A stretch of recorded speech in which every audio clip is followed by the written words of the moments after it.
Welcome to another edition of Coffee with Graeme on Amateur Sports TV. I'm your host, Graeme Forsyth, and like every single one of our female hockey shows, like the MFHL season coverage, this show is sponsored by Pure Anada, Natural Beauty, made in Canada. Just going to get the graphic up right here. There they are. Pure Anada, our sponsor for everything female hockey here on Amateur Sports TV. In today's edition of the show, I'll be speaking to head coach of the Regina Rebels. He took over back in 2016. His name is Mike Merk. And Mike, joining me today on the show in just a moment here, just going to give a little background about Mike in general. He started his own hockey school back in the 90s. I mean, he's had so much experience in head coaching up until this point. He took over this Regina team back in 2016. They made the finals back in 2018-19. Last season, they were the best team in the league until COVID-19 ended their season prematurely in the playoffs. And then this season, they've been rolling so far, undefeated so far in the season, and they're coming off back-to-back wins against Weyburn this past weekend. So before we bring in Mike, we're just going to roll the intro for this edition of Coffee with Graeme on Amateur Sports TV with Graeme Forsyth.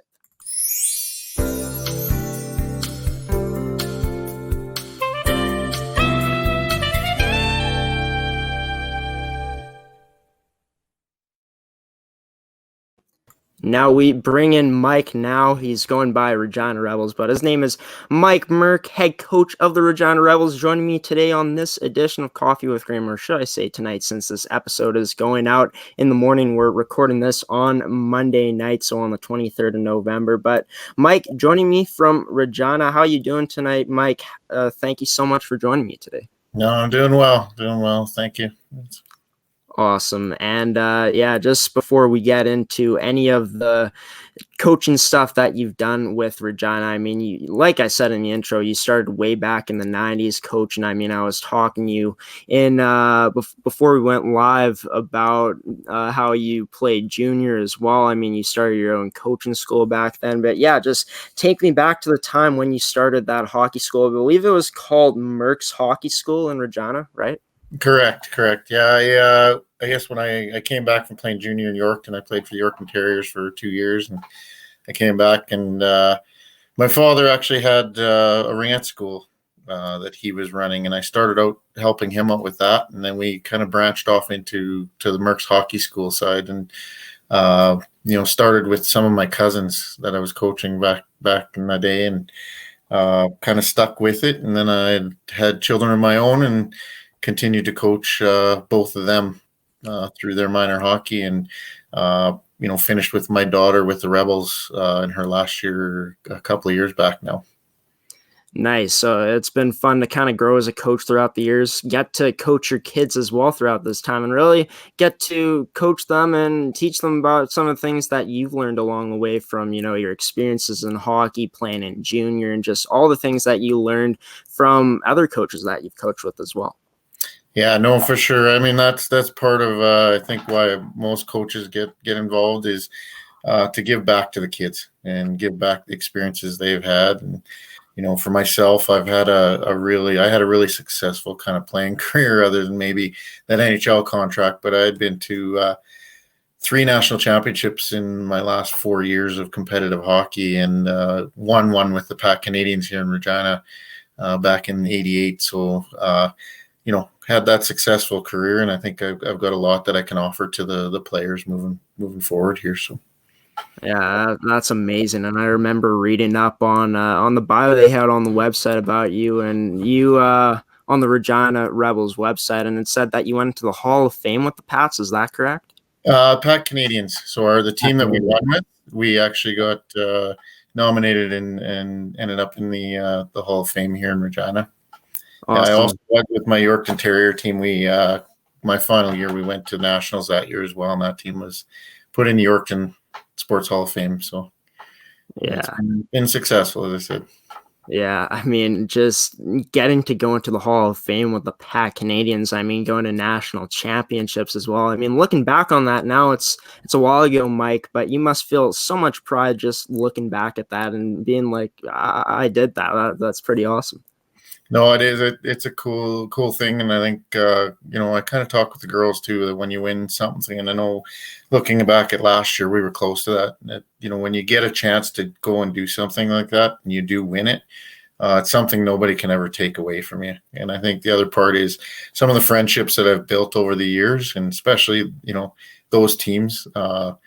That Pat Canadians year for sure. There's a lot of us that still talk and are still close, and a lot of them are still in Regina here for the most part too. So it's good. It's been really good. Yeah, and I mean, a player's perspective as a coach, I mean, most coaches played back in the day. I mean, some coaches play at a high level as well. So you played at a high level. So you bring a different perspective to the game than some of these coaches out there that are coaching now. But what do you think has really been different about the way you coach, other than other coaches with your experiences and stuff, the things that you bring to the table with your life experience? I don't know that there is real difference. Like, there's a lot of good coaches out there. There's a lot of coaches I've coached against that haven't played at the high level, and I think every one of them brings something to the table, and we all kind of have our way of going about things and getting our teams to that top spot. But I think the part with me is I can bring some of that experience of actually winning a championship that not many may not be able to bring that, but the experience that I had, and I can bring that out with the players and talk to them about how exciting that was, because I can still go back to us beating Calgary in the final, who we hadn't beat all year in tournament play, but then we got them in that final when it really mattered. And talking about all the experiences I had through the years, those are the things I think I bring to the table as a coach. But like I said, every coach is good out there, especially when you start to get up to the higher levels. There's some very talented coaches that they find ways to get their team to perform. Right. Yeah. I mean, like you said, there's not much difference, and yeah, it makes sense. Definitely, you bring that life experience within championships, and for sure, that's a great thing that you've been able to teach your teams throughout the years. And I read also that you had a chance to mentor for the past 3 years before you became the coach for Regina. You mentored some coaches back then.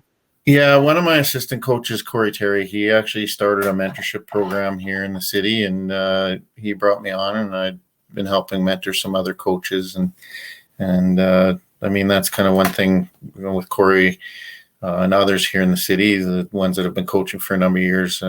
We like to contribute back to the coaches as well and give some of our experiences as we've gone through from, kind of the 7-8-year-olds all the way up to now where we're coaching 17-year-olds. There's a lot of experience there on my bench and things, and in the city here that we have a lot to offer, I guess, to other coaches that are looking to grow their skills as well. Nice. So you're still a part of that. You still do that.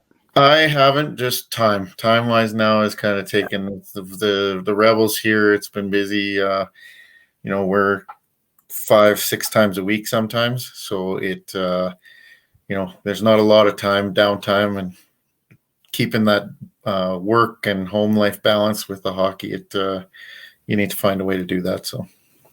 Right. And I mean, with what you guys have built throughout these 5 years now, I mean, 4 full years of you coaching with this Regina team, but throughout these years that you've coached, I mean, it makes sense why you don't have that same amount of time as you used to. So I'm joined by Mike Merk, head coach of the Regina Rebels. We'll be right back here in just a moment on Coffee with Graeme, this Tuesday, November 24th edition. On the show, we're going to hear from our lovely sponsor, Pure Anada, our official sponsor of everything female hockey here on the network, that has decided to sponsor today's show. But stick with us, Mike. We'll be back with you in just a moment.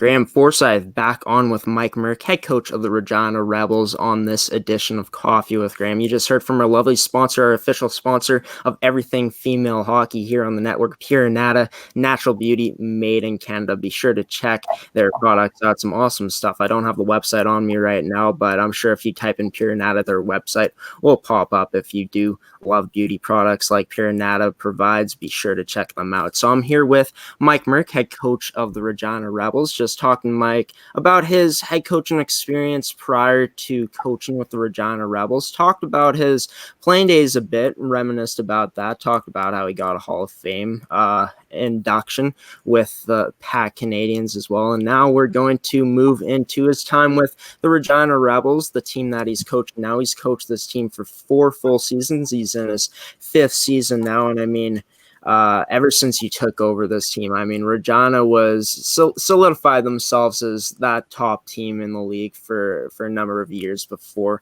you ended up coaching them. But before you took over, the last 2 years before you took over, this team was a team that wasn't able to stay over 500, and they didn't have much luck in the playoffs either in those years. But just you were able to take over this team with, I mean, at the time, a team that finished under 500 in 2015-16, the year before you started taking over this team, and you were able to make this team a 4th place team, a 15 win, 8 loss. I mean, 2 overtime win, 3 overtime loss team, good enough for 4th place, even though you guys lost in the quarterfinals. And for that season, there was a lot to build on in that year because you brought a bunch of players together that have never played together at this high level before with, I mean, what is it here? 7 rookies joining the team with only 9 returning players at your disposal. And I mean, you guys had 2 new acquisitions as well, but could you talk about the challenges of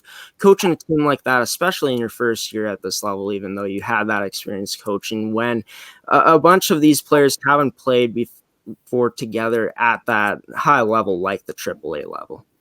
Yeah, you know what? I think even with all the coaching experience, I know coming into the league, like I said, there's a lot of good coaches out there. The first year, I think there was a lot of learning in that first year for myself. And when we did come in, we actually came in with a really young team that year.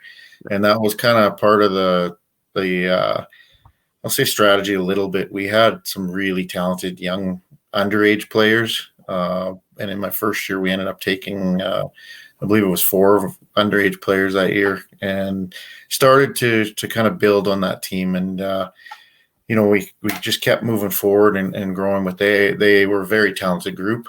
And I think, you know, part of that success was just getting them that experience and developing them. And you know, with the vets that were already there, it's kind of turned out that year to be a really good season in moving, you know, one spot up in the standings. And we kind of had goals to continue to build that team and move forward.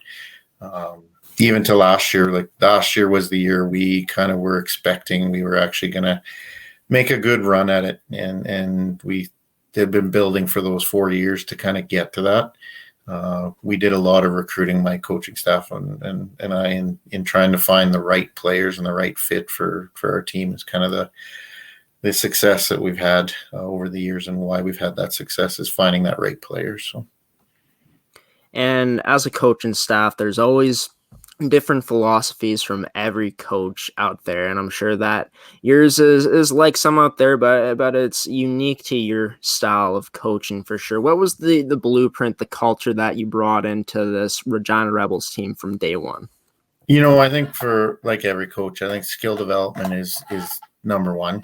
Obviously, if you got a team that can't pass the puck or shoot or you know, read the plays, etc., it makes it a little tougher to have that success. And especially the higher you go, because everything's moving that much faster, and the players you're playing against are that much better. But really, skill development and continuing just to grow on that individual skill, and as well as just the team play.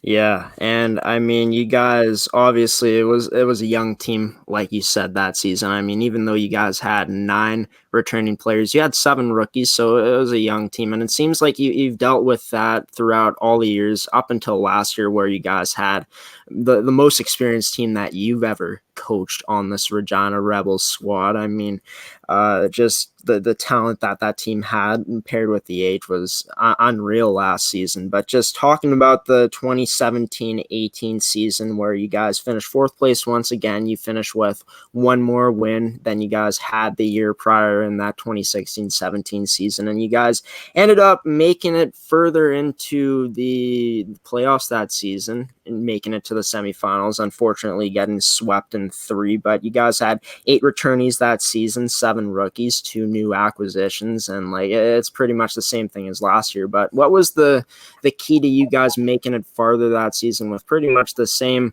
kind of idea of a roster where it's, you got some returning players, but there's also a lot of younger players coming in too? Yeah, like I said, I think part of it's getting that right player. I think over the last few years, me and my coaching staff have been trying to change the culture of the room as well. And I might say in the last couple of years, the dressing room has been a huge key in our success because the team has really come together and gelled off the ice, which obviously translate to better play on the ice and team play on the ice. So that's probably a big success. And I know each year we kind of set goals that is going to one up the year before and kind of push the envelope a little bit. And the girls have been buying into that model. And I mean, as you can see, every year we've kind of made strides moving forward. And that season was a little tough losing out how we did there, because I do think we had a team to maybe go a little bit further, but it was one of those we were still proud of the girls and what they accomplished in that year.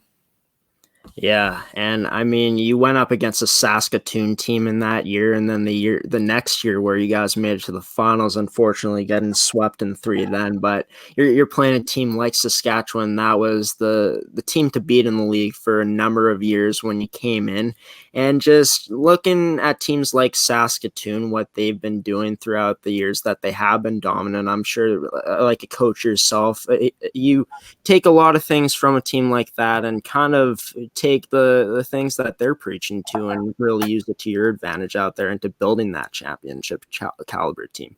Yeah, no, for sure. I mean, I'm pretty sure everyone in the league, their goal was to try to beat that team because it was an exceptional team. Yeah.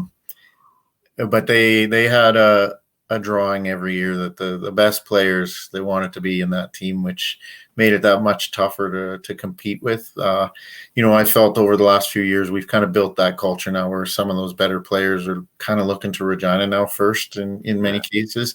But yeah, it definitely was watching what they're doing, learning what they're doing, trying to figure out how to counter that. Maybe not as much as to repeat it, but to counter it and figure out how we were going to beat them. And I know when we played them in that final, and lost in 3, it really wasn't a true sweep because I do believe we outshot them in 2 of those games. But they had a goaltender that was phenomenal as well that we just had a tough time putting pucks by that year. But we were close. We were really close in that year to maybe taking them off the top there and having our own shot at going further. But and then like I said, going into last year, that was really our year where we thought it would turn for the Rebels. Yeah, and just before we move on to that year you guys had last year, because it's one of the best seasons in Rebels history from what I've seen looking at it on paper. I mean, you guys were stacked last year, but just going back to how Saskatoon really the way they are able to bring players in for the majority of years. And you said that the tide's kind of changing with you guys coming up, that up and coming team now. And it seems like you guys, I mean, with the start of this year, it seems like you guys might be that new team to beat, that new Saskatoon team, what Saskatoon was for all those years. But just talking about how it starts with who the players want to try out for, but does it also go into recruiting as well, the way you guys have kind of found ways to recruit players, bringing them in, and then it also goes along with that team culture that you have built up and kind of advertise that as well to these players? Yeah, for myself, I'll probably say I put a lot of work in, especially in those first few years. I drove to many small town Saskatchewan rinks to go watch players and get a look at players. And, over time I dragged in Corey Terry and some of my other coaches to drive along with me. But those first few years was kind of the start of that, and trying to find the, like I said, finding the right players. But it did require a lot of work, on the organization to try to go and find those players. The culture now is, some of those players are starting to look to the Rebels as where they want to play.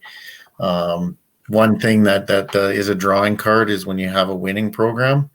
Most people want to be part of that winning program, and even the other part is the success of your program to promote players to the next level. And I think in the last few years we've had a lot of success in getting our players to that next level.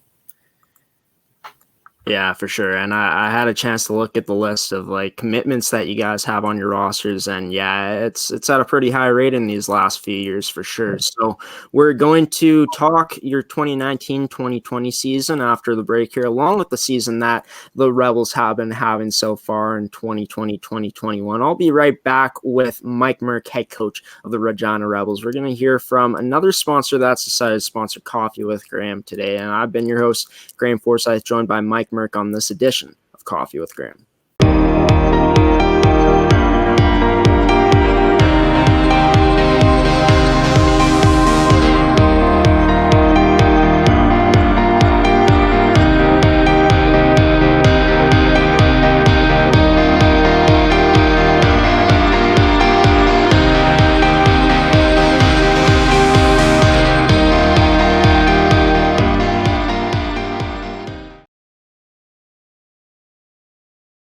Graeme Forsyth back on the network with Mike Merk, head coach of the Regina Rebels. Just talking to Mike before the last break about, in that whole other segment, about just his time coaching with Regina so far, just what it's been like coaching this team, the things that they've really looked at in recruiting and things like that, and just the results that have been given out there for their team in the first 3 years of his coaching career with Regina specifically. But now just moving into that season that you guys had last year, Mike, I mean, a heck of a season. You guys went 26 wins, only 2 regulation losses out there, I think, pretty sure. I mean, an OT win as well as 1 shootout loss, and that was at the very start of the year. I mean, you guys had a 22-game win streak. You guys had, as mentioned before, I mean, so much returning talent with 16 returnees and 3 rookies, and just talking about how most of those players were with you in 2018-19 for the finals run that you went on, just the strengths that they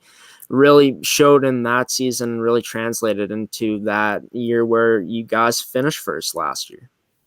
Yeah, we definitely had a talented group last year. Just to top one off, we had Lauren Folk on our roster who actually set the Rebels record for points, all-time points last season.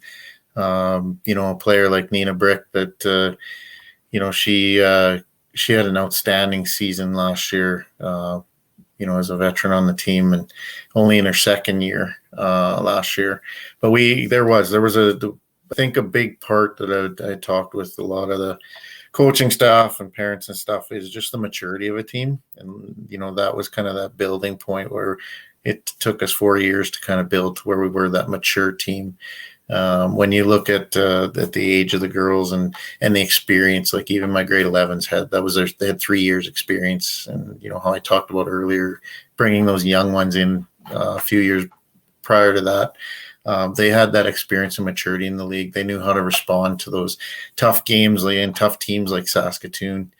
We did have a couple other losses in the Mandy, and then we lost to the Edge there in the final of that one. And the other loss was really to the 3-time national champ St. Albert in Calgary at the Fire Starter. So, when you look at that, we only had 5 losses, and I think we were 50 games, 50 somewhere in there. And that's a pretty good season for a team to go through. And, that all goes to the commitment of the girls. I think that they bought into a program, and, they were ready to go win last year. Yeah, and I mean, like a team like this, I mean, there's usually a certain strength in a team for like a successful team. But when a team's so successful like you guys were, I mean, you guys had arguably the best goaltender in the league. You guys had, I mean, so much star power up front. You guys had defensemen that were shutdown players and could, put up the points as well. So there wasn't a certain strength that you could put your finger on with this team last year. It was just that all around experienced, dominant team that you guys were last season. Yeah, I think a big key to our success was just the depth.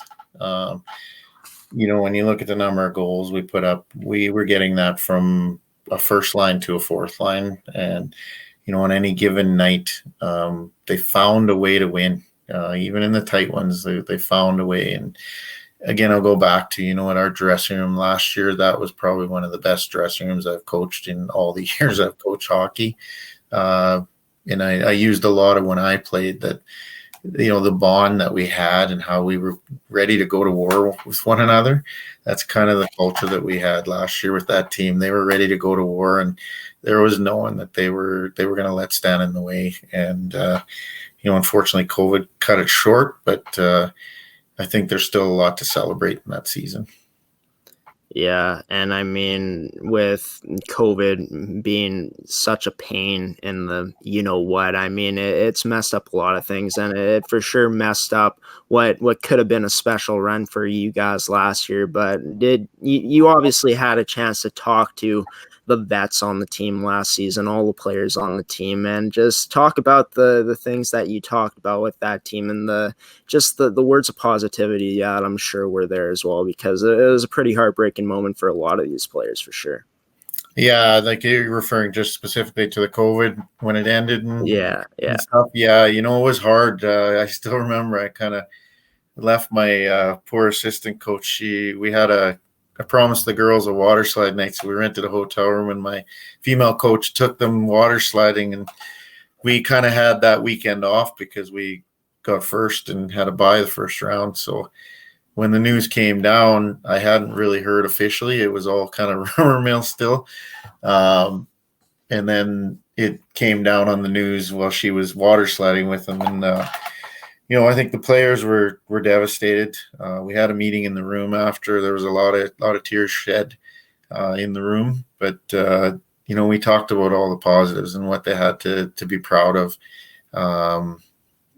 Still didn't necessarily take away the pain, because the ones that don't get that opportunity to go back and play for that, they'll just never be able to get that back. But I kind of talked to them about, many of them went to the U of R Cougars this year. Unfortunately, they're not going to get to play, but kind of talked to them about, go there and win it. Go there and figure out how to build that team and get that team. Now they have that model that brings success. So take that to that team, and hopefully they can go win something at that next level. And, unfortunately, they haven't been able to play, and I hope they get the chance to play at some point here.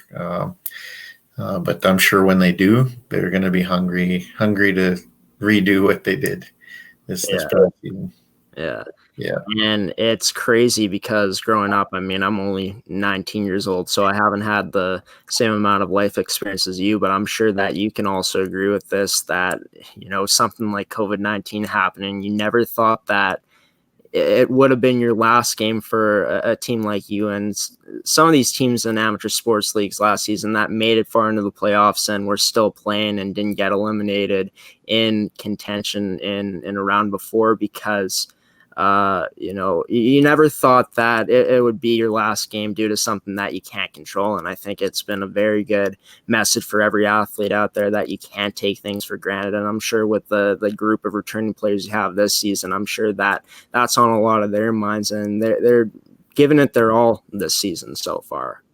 Yeah, no, for sure. One point to mention, I think the thing we also talked about is it was the right thing. I think, with the COVID situation, it was the right thing to have hockey stop. And there's more to life than just hockey. And I think the girls, like I said, I had a very mature team, and they understood it. And as much as it was frustrating and and it kind of stung a little. They understood the reasons why. They got very motivated, though, I think, moving forward. And it's kind of been our goal now with our team a little bit we got to make up for last year. And if this does get to play out and we do get to go all the way to the spring, let's do whatever we can to make sure that we get that opportunity this year. So.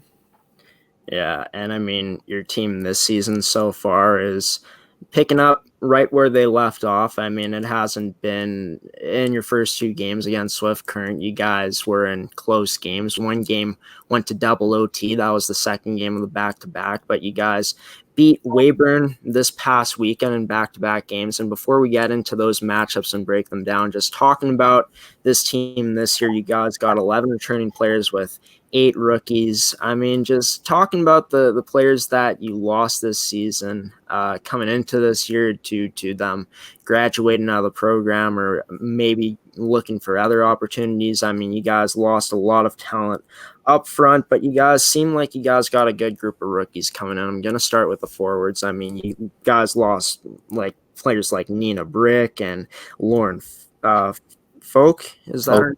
Yeah. And just players like Tavia Terry, Shaylin Myers as well. And you guys losing 4 key pieces up front, and you guys have been able to have some players step up this season, and some rookies have stepped up big so far as well. But just talking about the overall strengths of this forward group this season, and what's worked so far from what you've seen from them. You know what, this year, I think it helps having some of that experience. I always say you can't really coach experience. And I think, like I said, the girls last year knew how to win and found ways to win. That culture is breeding right now within our room that we're going to find that way, and we want to win, right? So I believe that's been a big part, but we do have a talented group. Some of the young ones I brought in, they could be the best in the province for their age group, some of them. So, we're maybe not quite as senior as we were the previous year, but I think we've filled some of the gaps in a sense of, we may not see another Nina Brick put up, 60 some points in a season, but collectively, I think as a team, we can try to make that up and try to make sure that we're getting enough to win on any given night. It's a tough league though, and our games are tougher. I think that's going to be a really good thing this year, and we're going to have to work every game, and I think that's going to help the team just develop that much more. Yeah, and I mean, yeah, you guys do got the experience and the talent that you guys got coming up. I mean, you got players like Henderson, who's already tied for the lead in points on your team. You got players like Evans, Findlay, McMaster, I mean, Grice, they all have points already. And for the amount of preseason games that you guys got, it wasn't at traditional standards where you guys are playing a bunch of games before the season starts. I mean, you guys only got how many preseason games before? Like 2? Yeah, we only got 2. And we just talked about that the other day because, it's hard coming off a season like last year because as coaches, sometimes we start where we finish. And we kind of are expecting to have the same expectations going into every game. But we talked about it, like by now, we would have traditionally played almost 25 games. So when you look at it from the young ones coming in, they're not getting the same experience that other rookies would have gotten in previous years. And we have to figure out new ways as coaches to bring them up to speed faster so that we can make sure they're ready for game time when the time comes. And some things we did as a program is we actually were running Friday 3-on-3 tournaments and scrimmages on Fridays just so they get some of that game experience. But those are some of the things we try to do to try to just bring them up faster and get them ready faster for this level of play. Yeah, and I mean, I think it also, like you said, some of these players are some of the most skilled players in around for this age group. And I mean, it starts with Henderson. I mean, 3 goals already and 4 games played with 1 assist. She's, like I mentioned before, tied first on the team in points so far. Just the things that you've noticed from her game so far that have made Henderson different. She's I think every team and I, are really narrowing down to one player that many of them have contributed. Like, I don't think she's done all this on her own.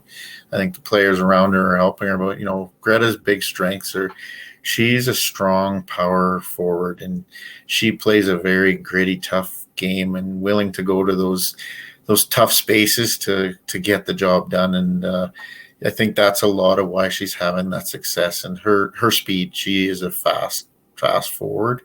But yeah, she just plays the game and plays it true the way it should be played. And she's got a knack for around the net and a great head for the game to make plays as well.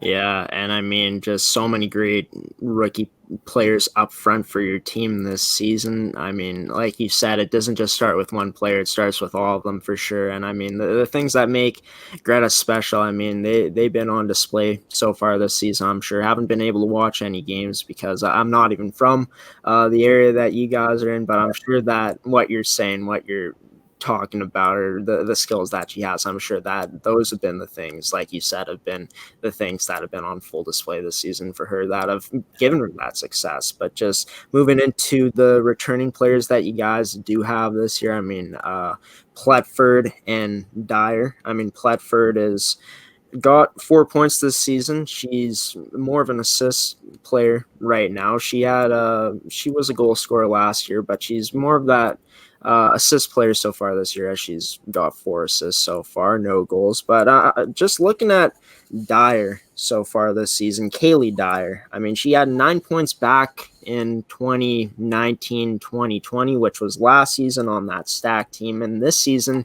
she's already at 3 goals. She had 3 goals last season as well. And she's already at that mark she was at the end of her full season last year. And just the things that Kaylee's really shown out there to make those improvements and make those strides so far.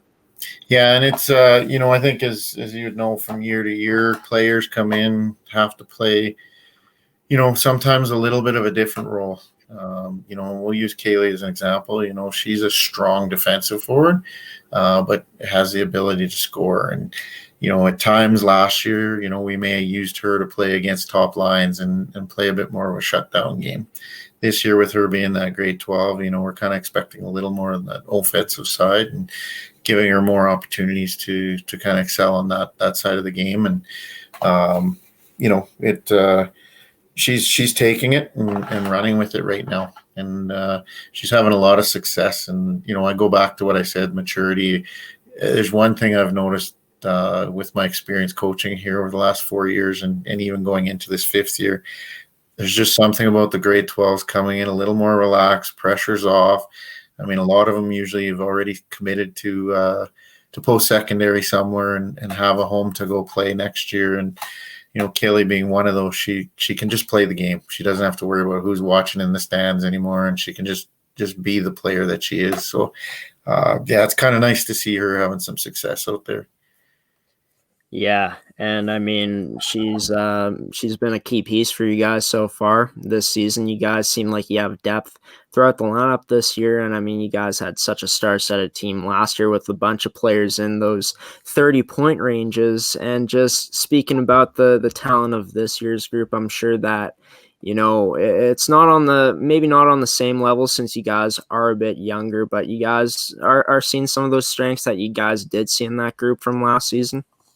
Yeah, I think it's still all there. I think, obviously it's going to be hard to replace some of the players we had and the maturity we had. But, I think the potential's there. And maybe, as coaches have been talking a little bit, maybe we're at that point right now where it's a little bit of a rebuild, but it's not a complete rebuild. And right. We've been fortunate that we have the talent we have coming in with the young ones, but we're also fortunate that we still have a large portion of the team we had last year. When we look at it, we got 4 grade 12 defensemen right now. That's something that probably, if you look around the league, there's no other team that has 4 grade 12 defensemen. We've got our returning goalie who already has 2 years in the league and in a 3rd year now. And, she's got to watch. You mentioned Weller earlier. She's got to watch and kind of be mentored by Weller and what she needs to do now to take that net over as the returning goalie. And she's having a lot of success in early in the season here too. And, I think collectively, as I mentioned earlier, collectively, I think is how this team's going to have success. And as long as we continue to, a Petford as an example, like I said, was a goal scorer. If we need her to be defensive minded to win that game 1-0, that's something we're going to need out of her this year versus maybe scoring 5 or 6, right? It's just going to be a different dynamic. And like I said, we're going to be in tougher again this year because we did maybe get a little bit younger. I'm hoping, I always say Christmas time is the time when kind of the switch goes off, and that's when a team starts to take off. And I'm hoping, even though we're not getting all the games, that's an opportunity for us to still, through practicing and the extra things we're doing, that we can still see that switch flip at Christmas. And as long as we get to play, I guess is the key. Yeah, for sure. And before we get into it, I'm just going to talk into the games that you guys have had so far this season, breaking down those games. You guys are undefeated so far, sitting first place in the league at this point in the season. Just going to talk about the D that you guys have this year. I mean, with 4 grade 12s, returning players as well coming in. You got Bolkin, Peterson, Lamott, and Leggett. And I mean, Peterson, we knew she could put up the points last season, but Lamott, I mean, she had 11 points last year, and like you said, just these players being able to adapt to different roles. I mean, Lamott being in grade 12 this year already has 3 points, so she's on pace to beating the 11-point mark that she put up last year. You think that Lamott could step into the big role that your top defenseman last year, and who was it besides Peterson? Well, we have Bolkin, Peterson, DeCorby were kind of the Corby. Yeah. The 3 of them. I mean, I'd like to believe I had one of the best defensive cores, period, with the 6 I had last year. But definitely, I think DeCorby, Peterson, and Bolkin were 3 that kind of stood out last year. And I think it's not so much her replacing her as much as it is just contributing more and taking on, more responsibility this year. And, being that leader on the blue line to help Peterson and Bolkin kind of groom and Leggett. Leggett's another one too that, I'm expecting some big things out of those 4 on the back end, both defensively and offensively. Like when I need them to shut down, with the experience back there, I'm hoping they can shut down. And when I need them to go get that goal and help offensively, we've also got that skill back there to do that. And I think any one of the 4 right now, and even the 2 rookies on the back end, they're having a lot of success right now early on too, that I'm excited to see where they're at by the time we reach the end of the season here. Yeah. And just going back to Lamott, with 3 points already. I mean, DeCorby last season, along with Peterson and the other top defenseman on your team. I mean, DeCorby had 24 points, and you're seeing Lamott already putting up the points this season. And like we talked about before, with players taking different roles. I mean, we talked about how Dyer was playing in more of that defensive forward role last season. Now she's playing more of an offensive role so far. But just looking at Lamott, you think she has the potential, like some other D, but Lamott especially, to kind of take the same role as DeCorby had last year? Well, that's where I think, we're using her in different roles, maybe in different situations. She's getting a little more power play. She's getting some of the opportunities, maybe where DeCorby would have got those last year. They are 2 different players, so to do a true comparison, it's hard to say, will she get there? Can she get there? For sure. I think she's got the talent, but she plays a little more of a simpler game than maybe Emma. Emma was a bit more she rushed the puck a little bit more, did a bit more that way. But I think Lamott brings, she's usually pretty good at getting her shots through and finding the right read on the play to find that forward in front or whatever the situation might be. So, I hope she kind of repeats what DeCorby did, or even beats it, because that means then we're having a lot of success this year if she's contributing with those numbers. And now moving on to the two rookie D that you guys brought in, Brooklyn Amigers and Jada Johns. Just talking about the things that you've liked from them so far this season, just the holes, the gaps in the roster that they've filled so far. Yeah, I might actually look at it. We might be deeper this year all around. I think Jada brings some size. She's a great skater. She's got a good shot. She came from playing Bantam AA boys with the Prairie Storm last year. That's the program she played in the last 2 years. She's got a lot of experience already at playing at kind of that higher level. Brooklyn Nimigers, she's the only underage in the league right now, so she got the accelerated status for a 14-year-old though. She's a really nice player to watch.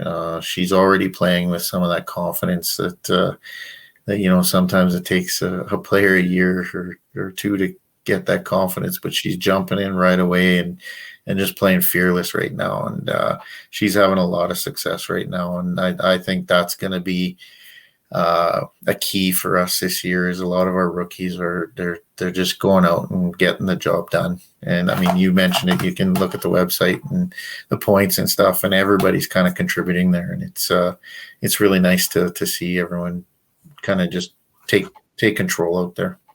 Yeah, and I mean, just talking about the points, I got the stat sheet right in front of me here. I mean, the only player on your team without a point so far is Jada Johns, and I mean, she's a defenseman, she's a rookie. That's pretty sweet for sure, Mike, to have that on your roster so far this year. And then we just look to your goaltending too, and you guys got solid goalies as well. I mean, Hayden Schlamp learned from arguably the best goalie in the league last season, and Chantel Weller, who I should mention, I kind of screwed up a stat last week when I said Girogier had the best goals against average in the league. It was in fact Weller with the best goals against average with 1.17, but Schlamp was right there last season. She had 13 wins and only one loss on the year. And I mean, talk about a great goalie to kind of take that number one role, but you also got another goalie in Chloe Sorensen, who's already got 2 wins on her young rookie season as well. So just talk about this goaltending room as a whole this year. I mean, you already got a solidified number one in Schlamp, but if you can get that production from Sorensen like you guys did this past weekend against Weyburn, I mean, you guys must be feeling pretty darn good about your situation back in the pipes. Oh, we are for sure. And I mean, we know Schlamp's capabilities. We've seen it over the last 2 years. And, we even talked about, that stacked team in Saskatoon. We were joking about how we remembered we just threw her to the wolves and said, okay, let's let her try. And she actually went out and stood on her head that game. She might have faced like 50, 60 shots against that team. But, that was back when she was a first year in the league kind of coming in. And she's grown over the years. And yeah, Chloe, this was actually, and I talked earlier about how players start to come this year. We actually had, I think it was 12 goalies at camp this year. And that is the most we had ever had. And so we had some really tough decisions. And, Chloe came in and we had watched her and seen her play, but she came in and when we look at the players there, she just stole the show. And I think she's got a lot of potential. Obviously she's got that maturity and growing her game and stuff that and with the game, but first start right now, she's given us everything we kind of expected right now. And I think she will be one to watch for when she kind of hits her grade 11, grade 12 year here. I think that she, she's going to make some noise this year, but I think that's when she's really going to start to come into her zone. And she's a bigger goalie, so she does cover a lot of the net. And already our goalie coach, Rod Hauk, has done a lot of good work with her as a young goalie coming in. So I'm really excited to see where she gets to. And if she just keeps that positive attitude and continues to work hard, I think she's going to be, you talk about number one goalie, she has potential to be that goalie in a year's time or two. So yeah, I'm looking forward to it. Yeah. I mean, Weller, Schlamp, and now Sorensen. I mean, this is a seems like a goalie factory right now in Regina for sure. And I mean, the future is bright for this team, and it's looking like it's translating on the ice so far this season, as they are sitting as the top team in the league right now. We're going to talk about this early season success for this Regina Rebels team so far, coming up after this final break in today's edition of Coffee with Graeme. I'm Graeme Forsyth. I've been joined by Mike Merk on today's edition of the show. We're just going to go to break for one moment here. Just sit with us. We'll be back in just a moment with Mike Merk, head coach of the Regina Rebels.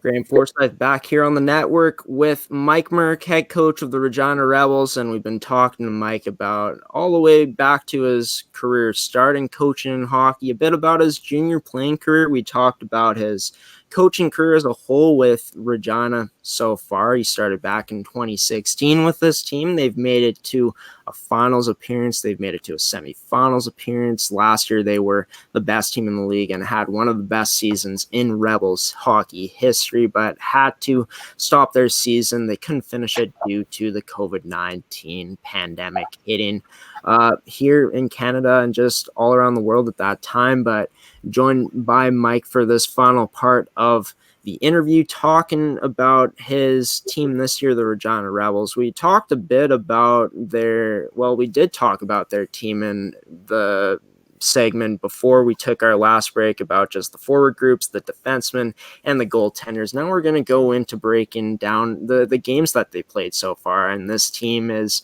picking up right where they left off this season with, 3 wins on the year now, undefeated so far, a double OT win over Swift Current in those first 2 games. In that second game of the season, they won in double OT 3-2. But just talking about those back-to-back wins over Swift Current, you guys had 2 1-goal wins in those games, a double OT win, and they were defensive games for you guys, and 3 goals allowed in 2 games. And I talked to Chris Kerwin, assistant coach of the Swift Current Wildcats, and he said that the biggest thing that he's always noticed with your team, Mike, has been the compete level that you guys show on a day in and day out basis, and just talking about how maybe that compete level was one of the biggest things that got you those 2 W's in those first 2 games. Yeah, I got to give Chris and Terry Pavley there. They have a great program there as well, and I think the 2 teams match up fairly well. Probably, like I said, our team, knowing last year we found ways to win, and I think that's the only way I can sum it up is, again, when we played them, we just found a way to win. But I think from both teams' part, the compete level was high, and they were very exciting games. Swift Current has always been one team the Rebels have always matched up well, and that we've always kind of back and forth with them. And I love watching and coaching when we play them, because we know they're going to be intense games. And we had 2 really intense games. And we went to double overtime in that second one. Couldn't have been any more exciting for the fans and everyone that was watching. So, fortunately, we found a way to put the puck in the back of the net. But when I look back at its stats and things, they had equal opportunities as well to finish that game. I think in the overtime, they actually outshot us, and we happened to just get a break and pounced on it and capitalized. Yeah, and just looking back to last year, they were the team that gave you your first loss of the season. Then you guys rolled on like a 22-game win streak last year, and it was like 22 games, something like that. Pretty sure it was around 22 after that loss to them. But yeah, you guys ended up getting that season series over them by slim margin, and that was a team that, like you said, has always given you guys tough battles, as it seems, and it seems like they match up to you guys pretty decent at a skill level standpoint, especially this season for sure. That's a team with a lot of skill and a team to watch for sure. But just talking about how I talked to Chris about how it seemed like it was a game of inches out there, and it seemed like there wasn't really much separation of who was the better team in that game, and you alluded to it as well. But just going back to that whole philosophy that your team has, the belief that they can win in those tight games, you think those were the make or break deals in this game? You guys had that belief and just capitalizing on those chances as well. Well, I think you have to believe that a little bit, that your players are going to pull it out for the team when they get the opportunity. And yeah, it was back and forth. I think there's, we hate to say you got a lucky break, but I think on the 3-on-3 overtime there, we managed to get a 2-on-1 that we were able to capitalize on. A big part of teams that have success is when they get that opportunity, they put it away and they close it. And that's where I think some of that experience that we had from previous years kind of came into play. Terry's done a great job of recruiting. I mean, when I talk about maturity, he added in players like Metzger and Arnold this year that bring some of that age into his lineup compared to what he had. And you can tell that. You can tell that when you're playing him, because now he's got two big, strong forwards that can skate and playing like the grade 12s that they are, right? And or 11s, 12s, I guess. But Metzger's had 3 years in the league, I guess. So, but I think the two teams fare well, and I fully expect if this season gets to continue, they're going to be one of the teams that, if the Rebels organization wants to have success this year, we're going to have to figure out how to continue to beat them, because they're going to be after us, and it's going to be a hard-fought battle to win games against them.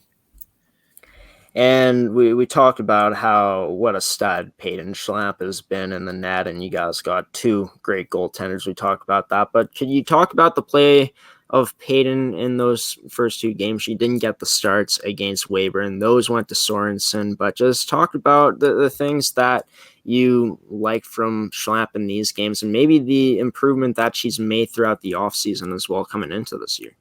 Yeah, I talk to my goaltenders a lot about taking control from the back end and recognizing, when we're in panic situations or whatever, figuring out how to get us those face-offs and do things. And I'm starting to see Peyton kind of take some of that role. She's starting to play with that confidence and playing the puck with a little bit more confidence. And sometimes that can help just with a hard forecheck like Swift Current, where if a goalie can move the puck, you start to have that third defenseman now that helps you get the puck out of your end. But I'm really happy with where Peyton's at. I trust she's gonna have a successful season this year and really roll along here. And I just see, as she's getting more and more time now this year against maybe some of these tougher teams like Swift, she's just going to continue to grow and get stronger. And hopefully she can be that difference maker, because we all know that sometimes goaltenders can steal you that game and that you need to move on. And I believe she's that type of goalie that can steal those games to help us continue to win. And for you guys so far this year, it's been a good mix of productions from vets and from rookie players as well. And in these first two games, a big rookie performance from one player in particular, and that was a player we were talking for, and Greta Henderson. And Greta had 2 goals in that double OT game. She had the OT winner as well, and then in the opener she had the game-winning goal. But just, you talked about the strengths that Greta has shown so far, the raw skill set that she has in her game. But for her to be able to step up and clutch up so early on in her career, I'm sure that's a very, very positive sign for you guys so far. Oh, for sure. And another player, there's a few players, I guess, but I had her, Evans, Petford, and on a line together to start the year. And that line was kind of controlling a bit more of our offense. I've kind of juggled things a little bit to try to spread it out. And I think that juggle I did going into the Weyburn, you saw that we started to get kind of goals across all the lines. And I think our threat and success is going to come if we can get that offense across all the lines. We're going to be a tough team to match then. And but yeah, definitely, players like Henderson, Evans, Grace, McMaster up front there. We've got Emily Finley, who came in as a grade 12. I mean, she put up 2 goals the other night. That just another big, strong player that kind of goes out and takes control out there as much as she can, right? And all these players are going to help fill some of the voids that we lost, and I'm hoping by the end of the season, we close that gap a little bit more by the end of the season, and we get back to that team that we were last year, where we're having a lot of success and continuing on with success. Yeah, and you guys, after those first 2 wins of the year against Swift Current, played this past weekend against Weyburn and picked up 2 big wins, scoring 10 goals in those 2 games combined, only allowing 1 goal in each of those games, so allowing 2 goals in total this weekend. But just going back to that win on Saturday, it was a big win for you guys, but it started off slow. You guys scored 0 goals in that first period, but then that offense picked up, and you talked about how you juggled the lines to get more offense throughout the lineup, and just it seems like it took a while to get going, but when it did, I mean, it struck gold for you guys. I mean, 25 shots, 6 goals, and only 7 shots against. I mean, looking at the defensive production as well, it almost seemed like a perfect period by the numbers for you guys, would you say? Yeah, it was it was a good recovery already from the first period. There's always that beginning of the year. I joke that I changed lines quite a bit early in most seasons, but with us not having all the pregame and everything, I don't get to build those combinations and try those combinations. So I kind of, I talked to the girls. We changed them through the week going into Weyburn, and talked about how I used to try this, and that I had things figured out more maybe from a combinations and what options I have. And I know all the skill level of the players, but sometimes just being able to mix them up. And I would say maybe that first period was just a little bit of everybody trying to gel and trying to get used to who they're playing with again. And then once they kind of fired it, I think it all came together nice in that period. And it was probably one of the one of the top periods that I would probably say where our execution was on that I've seen since I've been here. It'd be one of them for sure. Yeah, and I mean, like I said before, the shots against, I mean, pretty good at minimizing their shots in that game. I mean, holding them in the 20s in both of those games. And I mean, it's huge when you got a rookie goaltender in Anada as good as she is. I mean, it's going to build confidence for her when she's able to see her team perform the way that your team did in front of her in those 2 wins. But just talking about the play of Sorensen and what she did in those games to pick up those wins, the good habits that she built. Yeah, if you watch the game, one thing, when I talk about controlling it at the back end, she was covering pucks when she needed to and taking those face-offs and just, always in the right angles and stuff. She had a really good game, and she faced some tough shots through even the second period. Some of those chances were really good chances, and she stood her ground and just played well. And I think the more she plays, the more confident she's going to get, and just the stronger she'll get in each game. And like as I mentioned earlier, I'm kind of looking forward to see where she kind of ends up by the end of the season. And for you guys, special teams play this week. I mean, you guys had a great success in that win on Saturday where you went 2 for 4 on the power play. I mean, moving into Sunday's win now, and just talking about how the power play was the story in that game. What did you like from that power play? The looks that have been the looks that you guys got out there from your units. Yeah, I might say earlier we've been going back to last year. Our power play was pretty potent last year, and we took control out there. And I think, at times going into this year, we're trying to maybe hang on to the puck, and started the year off when our power play's hanging on a little too long, looking for that perfect play. This weekend we talked lots about we just need to get pucks to the net and start attacking the net more versus playing more of that perimeter passing game. And I think the girls adapted well, and we started to get some of those power play opportunities, and they generated goals in the end. So we'll continue to work through that and continue to work with them on seeing those reads and knowing when to get that puck through and build that power play up to be successful on.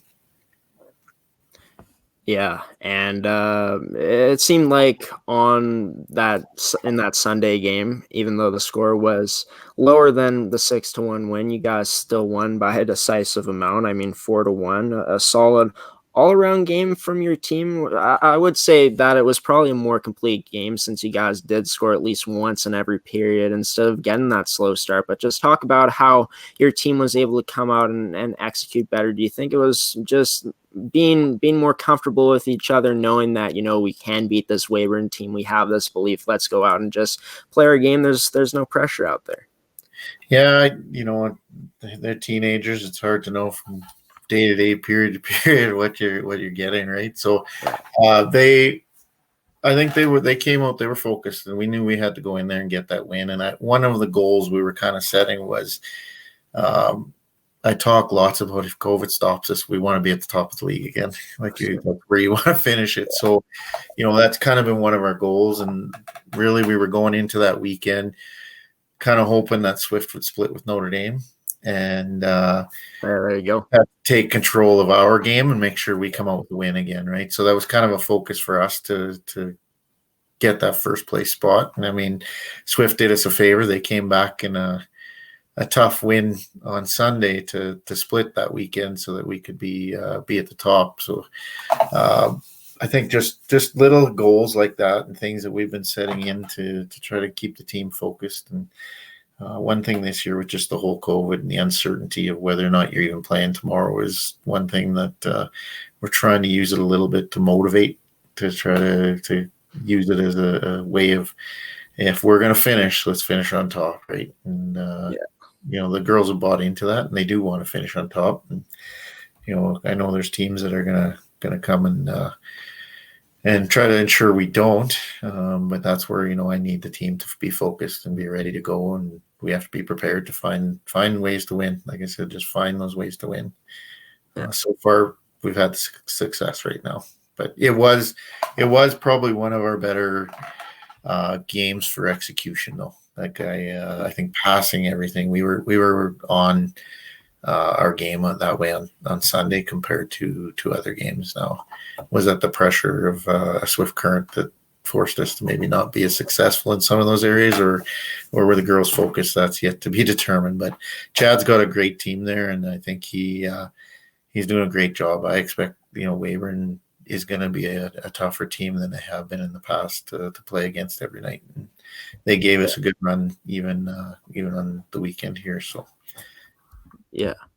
And just talking about Weyburn, even though this team is 0-5 at the moment, they've had to go up against three of the top four teams in the league so far. I mean, they started their season off against Swift Current, then they played a back-to-back against Notre Dame, and then they played you guys this weekend. It's tough, especially like we talked about before with the lack of preseason games this season, to kind of, get going early on against teams like yourself, your team, the Notre Dame Hounds, and just the Swift Current Wildcats. That's a tough start for them for sure. And I don't know much about that Weyburn team, but like you said, they're probably going to be in that mix to be one of those tougher teams, because that's usually the way it goes in these leagues for sure. But just before we're nearing the end here, just talking about some more rookie production from you guys. I mean, Findlay with 2 goals and McMaster with a goal. I mean, 2 rookies getting 3 of your 4 goals. I mean, just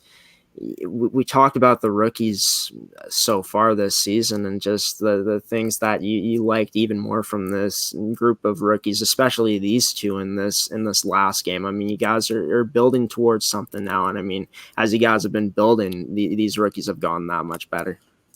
Yeah, no, they they've really jumped in, and they're taking their roles and playing solid hockey right now.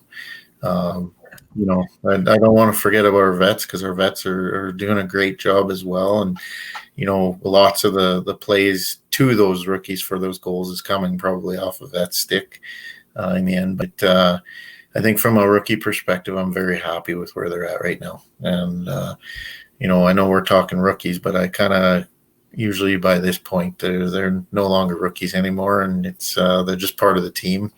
And, they'll still be considered that first year on paper, so to speak, but they're proving themselves and they're coming out and they're demonstrating they can play.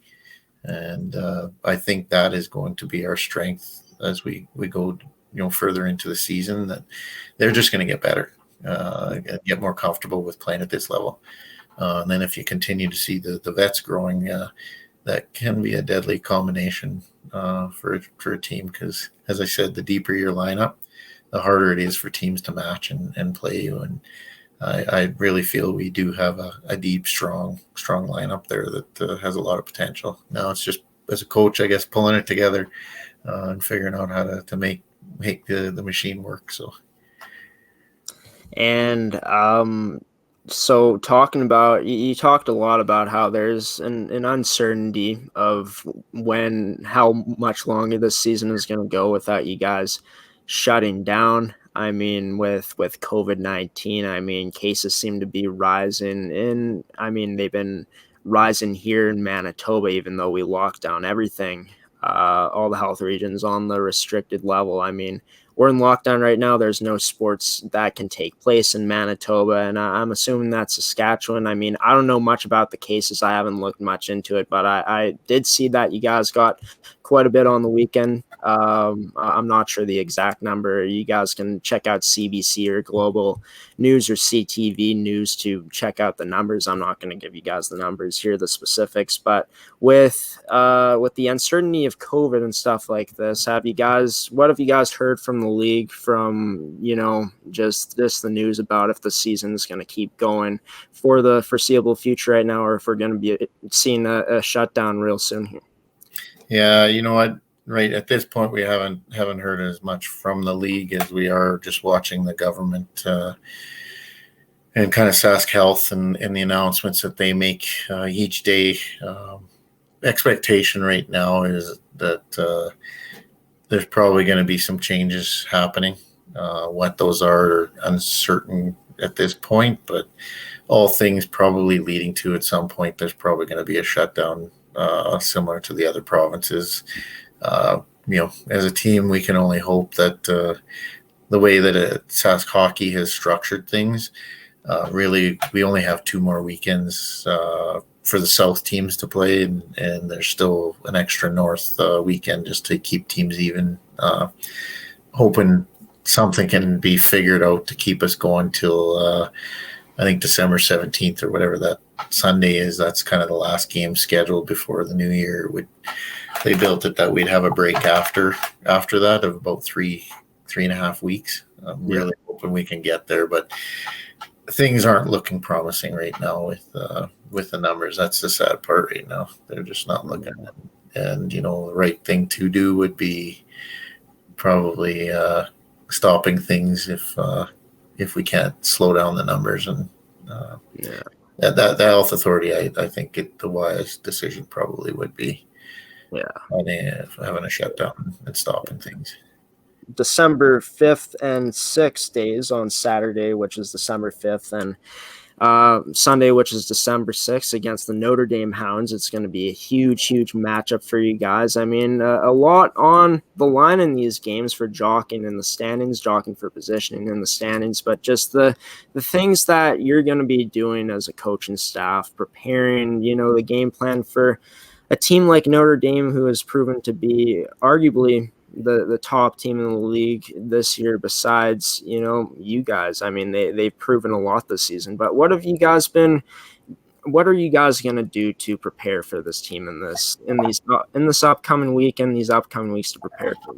Yeah, I mean, practice and on execution. I think the big key is that repetition, to make sure that we're executing well. We talked about power play earlier. I think we have to fine tune that and get it just the execution better, and obviously watching some video that's out there of their team and seeing what we can get our hands on to try to figure out what they're doing and figure out how we're going to counter that. But Number one is getting our team and get them just executing, I always say, as near perfection as you can possibly get to. That's really what players need to strive for. And if we can get there, it's, it makes everything seem a little easier when you hit the ice. So for game time, but they're definitely, Craig's made some changes there in Notre Dame and brought some really good, talented players in there from what we've seen. He had a lot of talented players still around from last year as well. And then when you think about playing in his arena on that big ice surface, that's something that, when we talk about our first years may not have experienced that ice surface and the speed at this level. It's a pretty wide open game in there, making, a lot of things happen fast, and we're going to have to be prepared for that. And that might be where you talk about our goaltenders. That might be where we need our goalies to kind of help get us through some of that and win a period or two so that we can get our feet under us to be able to play and get that win and find that way to win. Yeah, and I mean, your goaltenders are going to have to be sharp in these two games because you guys are going up against the top two leaders in points in the league so far this season, and Ryan Parrott and Emma Thomas. I mean, Thomas being a rookie, leading the league in goals, and Parrott leading the league in points with 9 so far. Thomas has 6 goals. That's the lead. The league lead right now. Sorry, but it's hockey's a team game. And there's always, you're going into a matchup against a team like Notre Dame, like you said, has so much talent, but I'm sure that there is a lot of emphasis going to be put on players like Parrott and Thomas for you guys going into this matchup. For sure. And I mean, I think every coach has strategies. I'm sure the coaches have strategies of how they're going to play us. It's going to be who is that line matchup. I mean, I know even playing Terry there in Swift Current, we had our line matchups that we tried to do and our strategies to play against each other. I expect the same thing going into a Notre Dame. And, again, I come down to if we can get some scoring from, say, our third or fourth line, that's where the difference maker, I think, will be.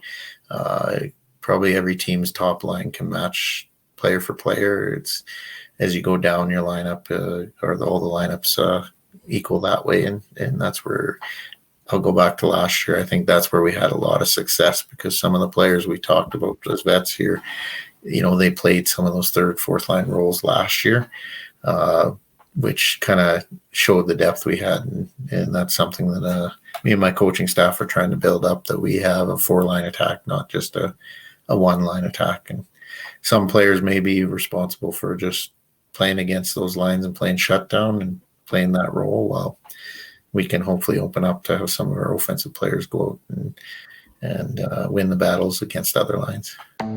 Making the world a better place is always a work in progress, because our idea of success is not an endpoint. It's a new milestone from which we can move forward. As industries rise and new technologies take shape, we're committed to keeping pace, to ensuring our innovations are shared and our journeys celebrated, even as we set our sights on where to go next. This is how we live, how we learn, how we grow. Red River College, what we're doing is working. Mike Merk, head coach of the Regina Rebels, joining me on this Tuesday, November 24th edition of Coffee with Graeme on Amateur Sports TV. Tonight on the network, we got some other great shows for you guys coming up at 7 p.m. tonight on Amateur Sports TV on YouTube and Facebook at Amateur Sports TV. Also on our website at www.amateursports.tv. I just noticed yesterday that I've been saying it wrong this whole time. It's not amateursportstv.com. It's amateursports.tv for our website. And that's Theo Tuckaluk show on the ice at 7 p.m. You can catch it on all of those platforms on our Amateur Sports TV network. Also, to finish off our night of Amateur Sports TV coverage for this Tuesday, November 24th evening, we got Crunch Time with the boys at 9 p.m. for your pro sports coverage. Be sure to check that show out. It's with the boys. It's at 9 p.m. You can check it out on not only on our Facebook and our YouTube and on our website, but you can also check it out on our Periscope at Amateur Sports TV. And also, if you guys want to check out when our other great content besides this show and those shows come out on the network, you can check us out on our Twitter at Amateur Sports TV and also our new Instagram account at amateursports.tv. Our old one got deleted for some reason, not quite sure why, not sure if we'll ever get the answer. I don't think we're ever going to get the answer, to be quite honest, but it's a new handle for Amateur Sports on Instagram at amateursports.tv. So I've been your host of Coffee with Graeme, and as always, Graeme Forsyth here signing off from his basement in Winnipeg, Manitoba. Until next time, remember these three things. Stay safe out there, stay social distance, actually four things. Follow the rules by the government here in Manitoba, and remember, when you go out in public, please wear a mask and do your duty. That's the four things I gotta say for you guys before I sign off here. Until next time, until I see you Thursday morning at 10:30 a.m., have a good one.